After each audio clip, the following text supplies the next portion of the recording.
DJ Jocoloco dahil eto na, special ang ating makakasama ngayong hapon. I-introan ko lang kasi alam mo ba, itong mga kasama natin ngayon, naririnig ko madalas to kasi itong ringtone ni Nino Abelgas, yung pamangkin ni Sir Gas Abelgas. Pag may nag-message sa kanya, naririnig ko yung hindi, legs. O kami sa katawan. Ganun yun narinig. Sabi ko, kaya ringtone pala niya yun. Oo, kaya nung nakikita ko na tuwang-tuwa yung puso ni Sir Nino Abelgas. Tapos si Sir Ares, Talaga ba? Nakaka-good vibes naman talaga lahat ng mga kanta nila. O tignan mo tumatawa na sila sa labas. Kasi tuwa-tuwa yung puso nila dahil kasama natin ngayon dito sa booth. At ayan na nga, wag na tayo magpatumbit-tumbit pa. Kilalanin na natin ang ating special guest for today. Mga legend! Mga macho man! Ibang klase pag sinabi mong to talaga namang. Sino bang hindi nakakakilala? Yes, exactly. Kaya ito na, the one and only, Hagibis! Lagdaman Hagibis! Magandang hapon! Magandang hapon po mga sir! Yes, magandang hapon sa inyong lahat at sa lahat ng tagapakinig ng 92.3 FM. Magandang hapon po, kami po ang Hagibis ngayon. Yan! Kumusta naman mga idol, mga sir, yung lunes afternoon nyo? Yung hapon nyo ngayong kayo ba ay tawag dito? Na-traffic ba kayo papunta dito? Ay, hindi. Hindi naman kami na traffic, dire-diretso lang. Maganda yung naging takbo dahil sabi nga, tanghaling tapat nung bumiyahe kami. From Laguna and from Bulacan. Laguna. Wow! Laguna pa. Ngayon, sir, Yes, bumiyahe po kayo from Laguna at Bulacan Laguna po. and South Bulacan naman siya. So, dulo-dulo kami. Oo nga, Kayo, sir, sa gitna. Ako, Santa Rosa. Santa Laguna Rosa. din. Laguna din. Malayo-layo rin. Malayo-layo rin. Yes, Oo, yes, nako, yes. ang mahalaga is safe po kayo. Naka-arrive dito, no? And syempre, sobrang excited kami at nakabalik ang Hagibis dito sa ating tahanan. Yan, dito sa ating bahay. Tama. Ang huling salang nyo po nung October 9, Last year. 2025. Kasama nyo po si DJ Jaiho at si DJ Chloe. Kamustahin lang po namin kayo, sir, no? Ever since na yun ngayong huling salang ninyo, ano po yung mga ganap na nangyari po sa inyo, mga gigs nyo? Ano po yung bago or yung mga napagdaanan nyo ever since yung last visit nyo po dito? Mas malaki ang naitulong sa atin ng 92.3 FM dahil syempre yung mga nakapanood, yung mga fans ng Hagibis, sabi nga lalo na sa generation ngayon, na-realize nila, ito pala yung mga naririnig naming kanta sa mga tito at tita namin. Mga ganon. Tama. Malaki na itulong talaga. Thank you so much, 92.3 FM. Of course. No problem, sir. Lagi na-play yan. Actually, yung mga songs nila, talagang mga umaga sa umaga. Yan. Actually, nasa playlist sa Sir Nestor yun pag na nape-play namin, sir. Kaya sobrang, sino ba naman hindi nakakakilala? Sa edad namin na 29. Tama. Teka lang. Parang napatahimik ata ako dun, sir.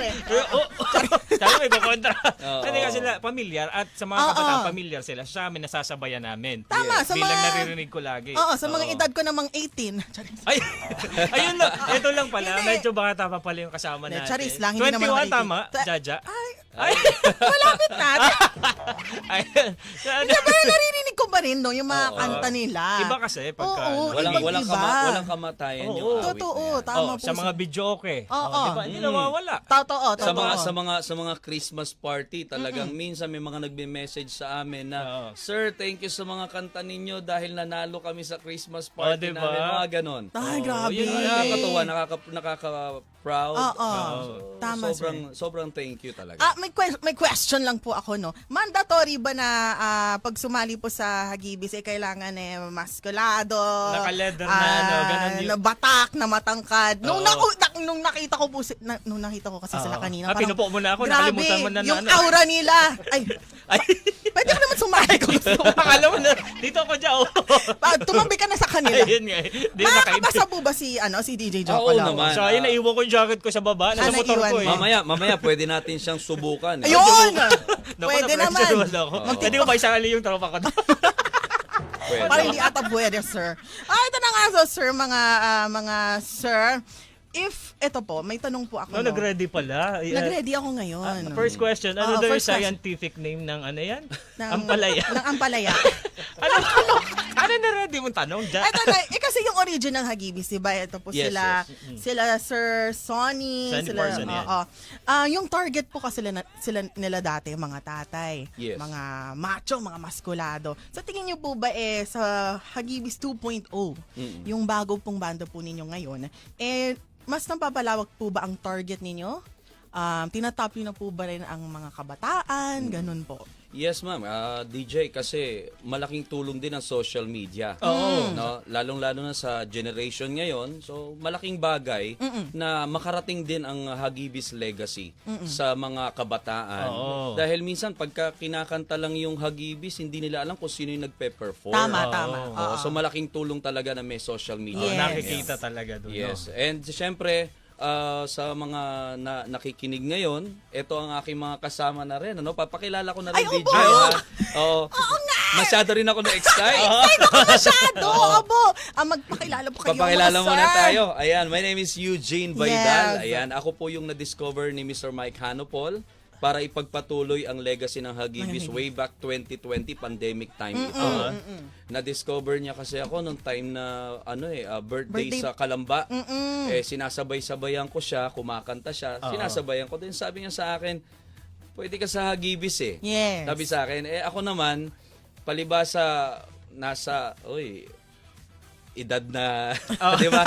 29 Oo, na, mga 29. Sabi ko, ay hindi po ako pwede diyan. Baladir po kasi ako. Hindi, napag-aaralan yan. Wala po akong balbas at bigote. Magpatubo ka lang. Oo, madali lang Ay, sabi. payat lang po ako. Sabi kong ganon. Sabi niya, hindi naman kailangan ng malaki ang katawan kasi maskulados yung iniisip mo. So yan talaga ang katawan ng Hagibis. Sabi niya, sige, ipapractice na kita. Nag-undergo na ako ng training and the rest is history. Basta sabi niya sa akin, ituloy mo ang legacy ng Hagibis. Hanggang sa dumating na nga itong si Partner Omar. Sir Omar! Oo, sa mga hindi nakakaalam, si Partner Omar ay member ng Maskulados Original. Ayan. So bati ka muna, Partner Omar. Ayan, bumabati ako sa lahat ng nakikinig ng 92.3 FM. By the way, my name is Omar Principe, dating original member ng Maskulados and pioneer na nagpasikat ang Jumbo Hotdog. And right now, nandito na tayo ngayon sa Hagibis 2.0. Yeah. And gusto ko pasalamatan si Brother Eugene Baydal dahil naging part ako ng idol ko. Supposed to be one of the composer is Mike Hanopol ng Maskulados. And sabi ko, hindi ako nagdalawang isip nung sinama ko ni Brad Eugene dito. And nagpapasalamat ako. Idol ko talaga ang Hagibis ever Hagibis. since. Ayun. Thank you, Brad Eugene. Yan, Back to welcome, you. bro. Yeah, back to you talaga. Eh, syempre, sobrang nagpapasalamat tayo dahil because of Itay Mike Hanopol, tinatawag ko siyang Itay dahil siya naman talaga naka-discover ng talent natin at nagturo kung paano ba bumigkas. Kasi akala ng marami ang kanta ng Hagibis basta kinakanta lang. Meron talaga siyang art. Para may format talaga na sinusundan. May format na sinusundan. So para yung legacy mula noon hanggang ngayon maitawid natin hanggang sa mga susunod na generation. Tama. At itong nasa kaliwa ko naman ay isang wedding singer. Yun! Pakilala natin si Brother Matt. Matt, go ahead. Hello, Pakilala sir. ka naman. My name is Erich Matpaat from Bulacan. Opo. Erich Matt po, sir. Erich Okay. Matpaat. Paano yung from wedding singer? Ano ba yung Abo. nahirapan ka ba mag-transition, Mag-transition. sa ganung Syempre, genre? mahirap sir. Mahirap, Siyempre, sobrang kailangan mo mahirap. rin talagang pag-aralan. Oo. So inaral mo ng matindi. Inaral ko rin ng matindi. Bago maipasama ako sa kanila sa... Ano ba yung mga usual na genre na kinakanta mo, sir, nung naging wedding singer ka po? Mga normal na love song. Love songs talaga. So, mga soft, mellow. Tapos Mga biglang ballad, nag-transition mga ka sa gantong klaseng genre. So, para may training po bang ina-undergo po ba? Para kasi, di ba, kunyari sa mga May kabataan magalaw ngayon, din yan kasi, di ba? may choreography rin Oo, sila choreography din di ba? Para maintindihan lang ng mga kabataan kasi di ba may K-pop. Tapos yung K-pop, meron silang ina-undergo ng mga training, dance, song, choreography, dapat lahat in sync. For sure, meron rin po kayong Meron, mga ganun, no, sir? Ano po yung process nun, sir? Sir. Opo. Bali, kasi kahit ako nung nagsisimula, baladir din kasi ako eh. Kagaya niya, wedding singer din ako. Okay. So Opo. nung in-undergo ako ng training ng mga awit sa Hagibis, talagang mga 2 weeks akong walang boses. Kasi ang art sa pagkanta ng Hagibis ay parang tahol aso. Wala itong tremolo, walang echo. So Raw talaga ang boses. So talagang bugahan. Hindi pwedeng malambing eh. Hindi pwedeng ganon. So ganun talagang Brusco. brusco. Yun yung tinatawag na brusco macho na bosesan. And then meron din siyang tinatawag na kanto. Yung bawat bigkas may mga kanto yan. Hindi pwedeng bibigkasin mo ng wag na wag kang... Hindi. Wag na wag kang Yun pala yung May ano. ganun siya. difference. Parang may diin, no? May Oo. diin. Yes. Try nga natin gawin. Sige nga. Sige nga. Ay, ano ba yung sample kayo, sir? Tas kami Sample bigla. natin. Okay. Parang gusto mag-sample ng dalawa doon Oo. sa labas, oh. Ito yung ilagay mo, kid. Mamaya ikakantayin namin, pero Yun, sample lang natin Okay. dito. Wag na wag kang mahihiya sa amin. Wag na wag kang maiilang sa amin. Diba? Okay. Kayo naman. Ay, ikaw Parang naman, pag Diyos dadaan ko. ka sa ano, tatabi na lang ako. Wag na wag kang... Yeah. Pwede yun, sir, pasado. Parang gusto ko ni ano, DJ Konti pa. Sargel, oh. konti pa DJ, daw. konti pa, Konti sing pa ba? pa. Wag na wag kang mahihiya sa amin. Oh, Pwede na. Sabi- Ganun Sige. na. Pwede na. Okay, Pwede na nakakawag kasi- na ako gumawa.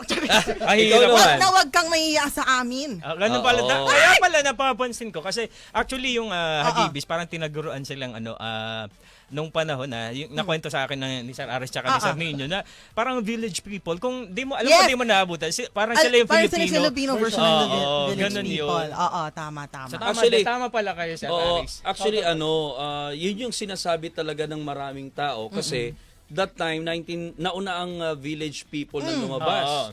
Siguro kung di ako nagkakamali 78. Oo, And then 79 nang lumabas ang Hagibis kaya nagkaroon ng comparison. Oo. Pero based sa sinabi talaga ni Sir Mike Hanopol, napakalayo talaga ng village people sa Hagibis. Siyempre may unique ano Oo, talaga kasi yung characteristic. number one, makikita nyo po sa tugtugan ng village people at sa sayawan, malalambot talaga. Oo. So ang ginawa ni Mike Hanopol dito sa tema ng Hagibis, brusko talaga. Ayun yun. Oo, Pati sa yung pananamit. ano talaga eh. Macho sa Oo. stage pagdating sa stage. Totoo.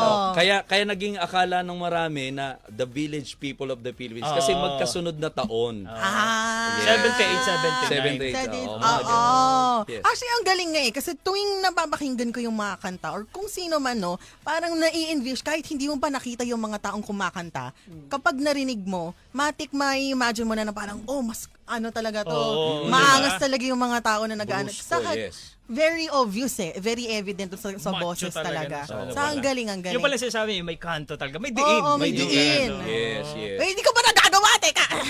Sige, game. Ano ulit yun, sir? Wag na wag kang mahihiya sa amin. Wag. Di ba hirap sa babae, no? Pati mahirap talaga sa Mga babae. babae. Wag na wag kang Pwede. mahihiya sa amin. Bigote na lang ang kulang at saka balbas. Kaya ano filter? Kaya ang pala, no? Oo, Pero, bigote diba, na lang. Pasado. ang sarap ng pagkwentuhan pag mga ganito, di ba yung guest natin? Kasi I'm sure maraming nakakaraling. Alam kong kinakanta to sa video, okay? At ito nga, sa mga Christmas party, di ba, Yes, napapasama. oo. So maraming makakarelate sa atin. At ito, mamaya ng konti lang, mapapakinggan natin ng live, kakantay na Hagibis yung Ilagay Mo Kid. Yes! Oo. Yun, sobrang excited Alam mo yung na may kwento ako. yung Ilagay Mo Kid nga, isa sa ringtone nga yung ano, kaya na familiar talaga. Kaya mamaya, abangan ko din yan. Oo. Oo. Yung ilagay, ano po ba Ay. yung, sige po, yung kanta, ilagay mo. Yes, Kid. sa mga hindi po nakakaalam, ang Ilagay Mo Kid ay kinumpose, pinagtulungang i-compose ni Joey De Leon Okay. at ni Mike Hanopol. Ah. Oo. Di ba, komedyante si Oo. Joey De Leon. Pero isa siya sa nag-compose ng Ilagay Mo Kid. Kid. At itinuloy lang ni Mike Hanopol yung arrangement and yung mga stanzas. Yes. Yan. Wow. Si Mike Hanopol na Sila gumawa, no? nagsulat ng lyrics, ganun po Oo. sir. Okay. Diba? Anak, alam mo, excited na ako, hindi na ako makapaghintay. Pwede bang simulan na natin ang Pwede performance, naman. sir? Oo. Okay lang po? Oo. Kaya ito yung gusto naming ibigay na sample sa mga tagapakinig natin at sa mga nasa Facebook Live natin at sa YouTube. Kasi ang Ilagay Mo Kid is, ang meaning nito, kahit ano pa ang suot mo, katayuan mo, pantay-pantay tayong lahat. Ay, ang Basta ganda ng message. wala kang inaapakang tao. Ayun, ang diba? ganda ng message, di Oo ba? naman. O, ito na nga mga ka-vibes ha. Ito na, ipo-perform na po ng Hagibis ang Ilagay Mo Kid.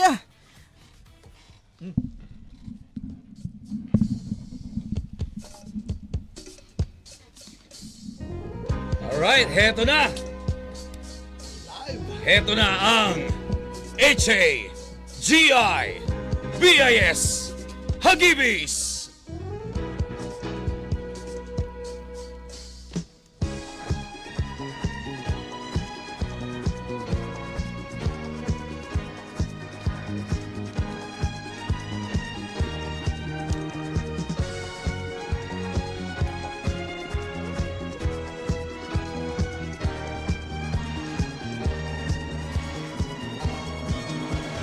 Wag kang mahihiya sa amin. Wag kang maiilang sa amin. Oh! Kung tingin mo'y tama ka, kaibigan, sige lang kid at wag mong pipigilan.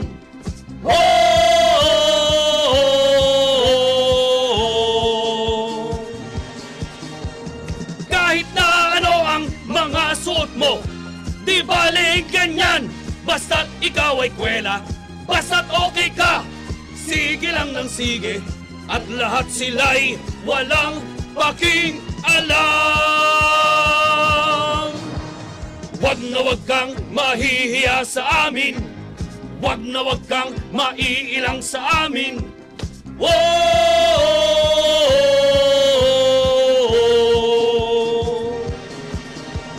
Kung tingin mo'y tama ka, kaibigan, sige lang kid at wag mong pipigilan. Whoa!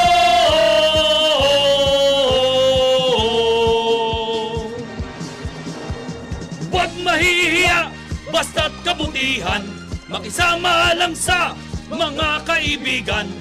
Hanggat kaya mo, lagyan mo ng lagyan.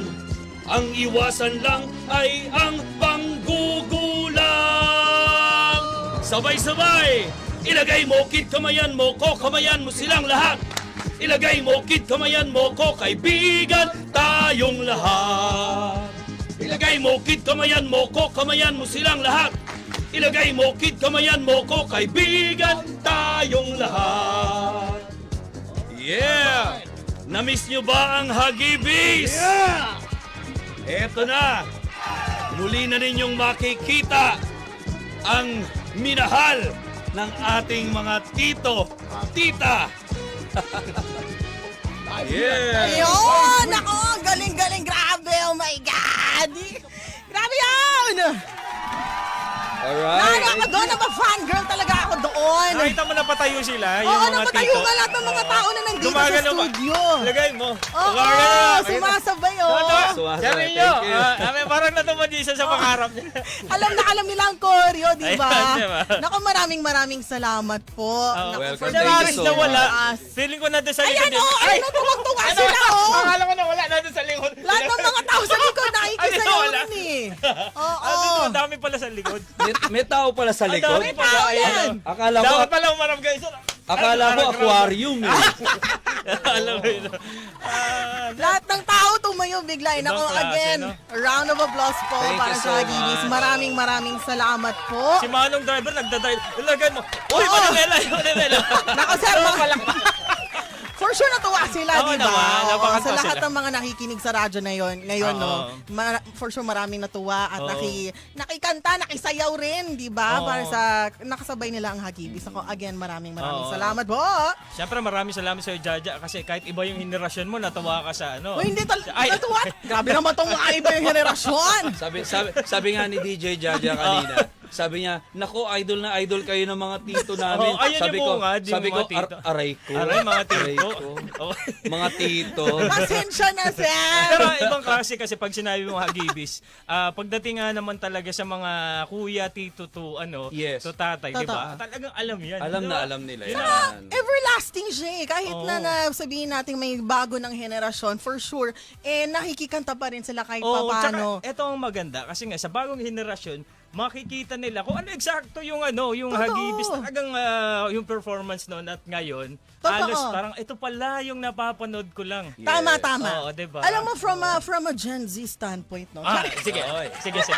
May mga ganun, no? Hindi, ako natutuwa ako na parang naitawid pa nila yung gantong klaseng musika. Oo. And even down to the aesthetica, Yes. na hanggang ngayon, sa taon natin ngayon, it's still alive, kumbaga. At na-appreciate ko yun na parang meron tayong nakikitang parang glimpse from the past, Yes. kumbaga, na ngayon, still still very burning, kumbaga, parang ganon. Kaya maraming salamat po na kayo po ang naging simbolo no, Diba? for that So, era. maraming salamat. And syempre sa opportunity na makasama namin kayo dito ngayong hapon. And of course, do invite syempre your followers, especially sa mga social medias nyo. Opo, pwede nyo po i-plug. Ano na po ang maabangan ng ating mga ka-vibes po? Yes, Oo. Siguro mauna ka na, partner Omar. Actually ang Hagibis kasi isa rin sa sinundan ito ng dati niyang grupo ng Masculados. Yun talaga ang kanilang team Concept. Oo. Ayan, so unahan mo na, partner Omar. Okay, mag-invite lang po ako na sa mga taga Cavite, inibitahan po namin kayo dyan sa Montano Hall sa Cavite City sa April 30. April 30. Oo, nandyan po ang Hagibis. Part po kami kasi ng Concert for a Cause ng Harmony for Healing Journey to India sa anak ni Sir Blue. Okay, so ito po ay Millennium Babes 27th year anniversary concert and Zumba Marathon. Wow! So, ayun na, sabi nga ni Sir Blue, baka yung talent fee mahal. Sabi ko, ang Hagibis, hindi lang naman kami puro pera lang. So, siyempre, nagbibigay din kami ng mga concert for a cause. Tama. Pag gusto nyo kaming kontakin, mamaya sasabihin ni Sir Eugene Baidal yung aming social media contacts. And Wow! para sa mga charity shows, nagbibigay kami ng mga free shows din para sa... Diba? Grabe. Katulad neto, So, kasi- libre ba yung concert, sir? Yes, darating na for April. free kasi gawa nung wala siyang ticket dahil for a costo. Oo. Well, at the same time, para to sa bata na ooperahan for liver transplant sa India. Wow, so for a Makakatulong cause. Sa anak ni Sir For Blue. a cause. Oh my God, Hanggang saan na to? grabe naman. Cavite City sa Cavite Montano City. Hall. Montano Hall. Alam ko Montano yun eh. April 30. April 30. Okay. O mga ka-vibes, pumunta kayo Kita-kits sa... po tayo. Kita-kits po kayo doon sa Dahagibis, April 30, doon sa, ano ulit Montano yun? Hall, sa Montano Montano Hall. Open to everyone. Yes. Tama po Yes, ba? yes, open. And for a cost po itong event na ito. Oo. And syempre, DJ, ang Hagibis naman sa mga gusto rin, sa mga mayroon din mga birthday event or any occasions na gusto nilang kunin ang service ng Hagibis, Hagibis. mapanood nila ng live, ang grupo ay pwedeng-pwede po. So, pwede silang pumunta sa Facebook page po natin. Ayun. Meron tayong Facebook page. Bagong page namin ito, ang Hagibis Live. Ayan. Yan, Hagibis Live. So, i-type nyo lang po ang Hagibis Live and follow, like, and share para po updated kayo kung ano man ang mga ginagawa Tama. ng Hagibis. Yes. Oo. And paki-follow nyo na rin po ang aking fan page, ang Eugene Baidal Official. Yun. Eugene Baidal Official. Meron na tayong 18 followers. Ayun na. Bago lang din. Papalo. Para dumami naman. Follow mo na agad yan. Pakalo na agad natin to. Oo. And binabati natin ang For Life Family. Ayan, ang general manager na si Ma'am Eileen Tandario. Ito po ang aking isa sa business ngayon about sa kalusugan. Siyempre sabi nga, paano ka magpe-perform kung may sakit ka? Totoo. Oy, nga pala, get well soon sa aming kasama. Hindi lang nakasama si Rod Navarro Jr. Ayan. Pagaling ka, Brother, bro. pagaling Get ka. well soon. Get well soon, sir. Oo, nagkaroon kasi siya ng sakit ngayon pero soon makakasama natin. And ang Masa family na ang may-ari nito si Miss Dina Cardines. Hello po sa inyo, Miss Dina Cardines. Ang Team Macedonian, ang Baidal family at ang mga fans ng Hagibis, nagmamahal, mga followers. Yawan! Salamat because kung wala po kayo, hindi natin maitutuloy at tatawid ang Hagibis legacy. Ayan. And of course, maraming salamat sa 92.3 FM Radio. Maraming salamat. Maraming salamat ulit mga sir. Siyempre mga fans nila dito sa Pinas at sa buong Oo. mundo. Babati ka pa. Ay, sir, bati po kayo, sir. Ikaw naman. Go, man. Nagpapasalamat ako kay Sir Yuji sa pagtanggap niya sa akin sa Hagibis. Kay Kuya DC Carlos, yung boss ko. Abo. Tapos sa family ko din, sa Perez family, Matpaat family, sa lahat ng mga kapitbahay namin. Yun. Sa mga kaibigan ko. Yun. Maraming salamat po Salamat. mga sir. Once again, this is Hagibis. Siyempre nakasama niyo po dito sa programang Home of the Stars po natin sa Banana Crew. Tama. Oo, at muli tuloy-tuloy lang po tayo dito sa More Music. Dito lang sa Home of the Stars. Banana Crew, siyempre dito lang sa 92.3 FM Radio. Ka-vibes!